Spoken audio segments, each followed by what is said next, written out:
I think we've reached a tipping point. A confluence of factors has MAGA Republicans in a mass exodus away from Donald Trump. The release of the Epstein files and the revelations. There was only 3 million documents released. 3 million documents are still not being disclosed, but 38,000 references to Donald Trump in some of the most grotesque ways, and Donald Trump's response that he's completely vindicated, while world governments around the world are having reckonings with the Epstein files, and Trump saying, I'm vindicated, when Trump's the person mentioned the most in it.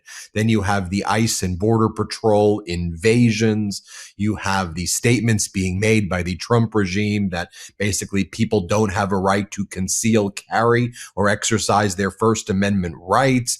You have the Trump regime engaging in all of these lies about the economy and saying things are great, where we had one of the worst job loss reports since the Great Recession. And I think it's this 2026 settling in right now.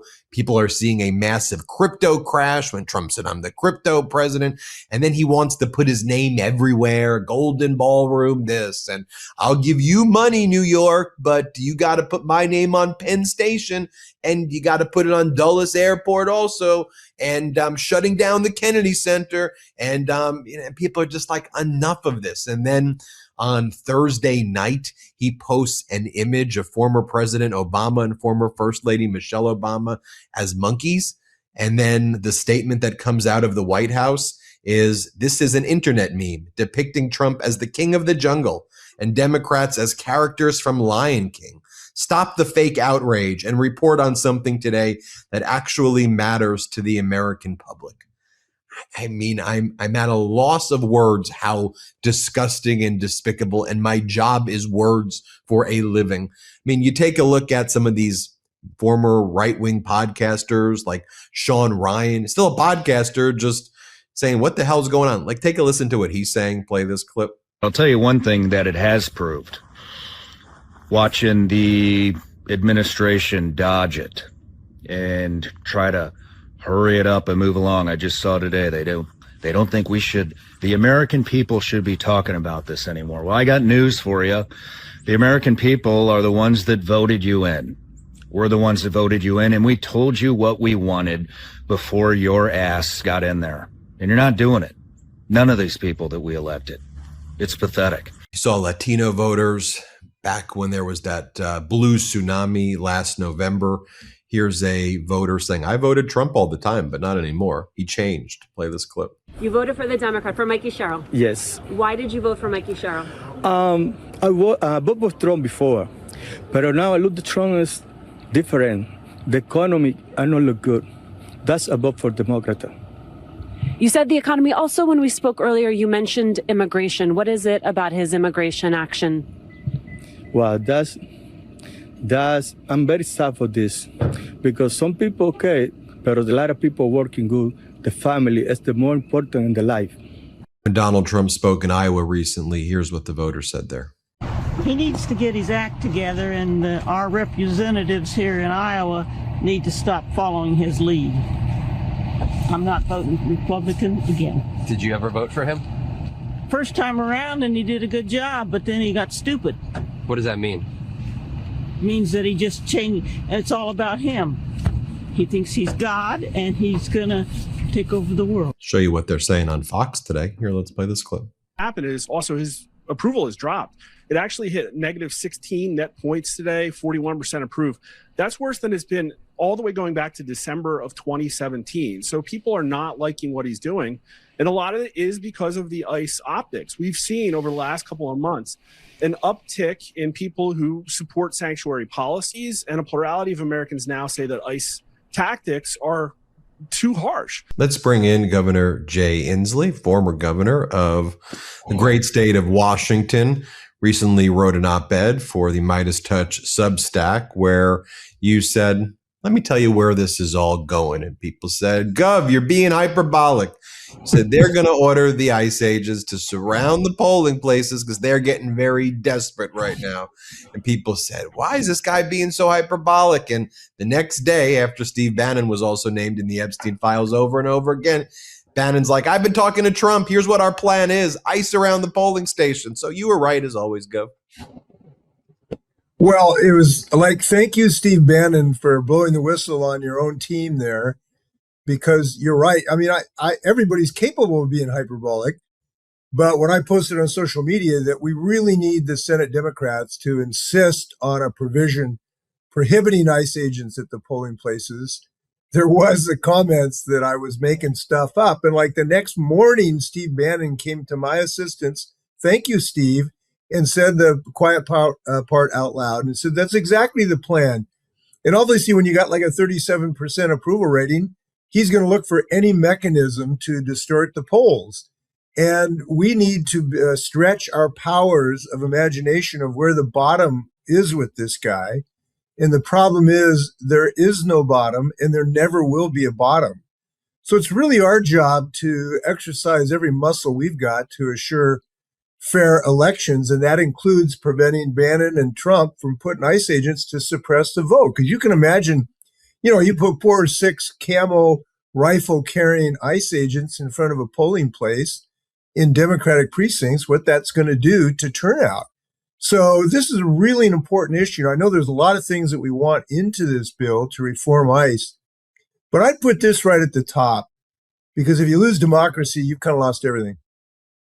One of the things I think is happening now is people are starting, but it's growing to look at things through a moral lens as opposed to a political lens. And I think so much of the debates were structured Democrat, Republican, and this person's ahead or that person's ahead.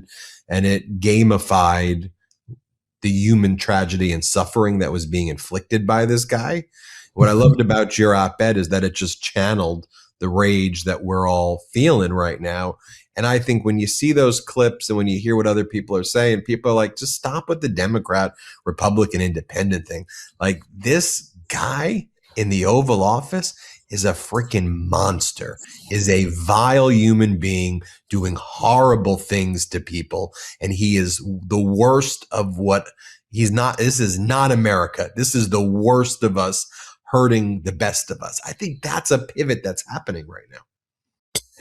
You're mincing your words. You're being too kind to him, actually. I think it's more like, Mary Shelley's book, Frankenstein, could be renamed Trumpenstein. I mean, I'm shocked that he hasn't renamed the Super Bowl the Trump Bowl this morning. And, the fact that he hasn't done that is a shock. No, this is I've always believed the most powerful thing in a political dialogue is talking about basic values. And at the moment, the actions he's taking is really an affront to basic values, regardless of your political persuasion, and to our economic conditions. The value of simply expecting your elected officials to tell the truth. That's a basic expectation. And I read this morning his press shop explained and defended the pictures of the Obamas as apes, saying, well, it was just the Lion King. Well, no, he's the Lion King, Lying. And that is a basic value we should expect. And then on the economic basis, people are paying through the nose because of his policies. They're paying higher electrical rates because he has put a kibosh on renewable energy, which is the cheapest energy. He took $1 billion. The fossil fuel guys came in and said, Donald, we'll give you $1 billion if you'll stop our competition. And he did it. That's a basic value that you don't have corruption. So, the ice may be breaking. I think the Republicans are really skating on thin ice right now. It could break. Maybe they will abandon him, but we can't depend on that. We got to get out on the streets now, peacefully and legal, of course. And we've got to find a candidate to elect to the House and Senate this November. That's our job. And I'm glad to see thousands of people doing it. I can't walk past the corner of up here in Bainbridge Island without seeing some people holding No King sign. I'm looking forward to more of that. I'm interested in your perspective to see how valueless the Republicans have been exposed for under Trump. They used to always say states' rights, strict constitution, textualists, Second Amendment purists, First Amendment absolutists. And as I always said, those framings are the tools of the sociopath to try to rig a debate so that they come out with the outcome that they want, depending on which framework they create. It's like a little child who wants to win the discussion by coming up with whatever excuse it is to justify the outcome. And they really expose themselves. I mean, I've never heard people talk out more against the Second Amendment ever, like, and any political party than I've seen the Republicans since the Trump Gestapo murdered Preddy. Like, you can't have a concealed carry permit. I'm like, Democrats have never said this. Democrats said, let's do common sense gun control. Let's give people, bigger, deeper background checks. Keep the weapons of war away from, people who are likely to go do school shoot. Like, let's focus on they're like, no concealed carry. It's like, oh, what do y'all believe in? Well, listen, this has been a transformation beyond all human imagination. So I've been in politics for 35 years, and the Republican Party was always a free trade party, Second Amendment party. That's what they stood for. Now they're supporting a guy who is causing us higher costs because of his outrageously insane tariff policies. He's got people saying he's going to disarm anybody who goes to Washington D.C., and he's trampling on state rights and says he's going to nationalize the election. So they have reversed course. And I think it's very difficult for us to understand what we're faced here. And this is not hyperbole at all. The Republican politicians now act as if they are in the strongest cult I have ever seen. And the cult master tells them what to do every morning. And they have no self-respect because he wakes up and tells them what to do. And it's been astounding to me to see these people shed any sense of self-respect. Michael Johnson belongs, he's not just in a puppet show, he's in a cult show because they will never challenge him in any significant way. And the only people who have challenged him are the people who are retiring. So the voices you're hearing are the people who are retiring. And so I guess that's the reason I'm trying to focus people's attention in not just being outraged, but to figure out a way how you can get out there in November and actually find a person running who's going to stand up against this madness. Now, at the moment, you look at the election returns of the last special election where, we had about a 30-point swing. There is a good possibility that we can get into office, majorities to rein him in, but that depends on what we do. Find a candidate to go out there and not allow Trump to surround polling places with ICE agents. Now, I hope they'll get that done in this bill. I've been talking to our senators, and there's an increasing, by the way, recognition of this risk, which is good. So I hope we solve that problem. But one way or another, we got to get people out to vote. Before we go, what's just your final message, to people? I mean, as you said, you served 3 terms as governor of Washington, been in politics for the better part of 3-4 decades.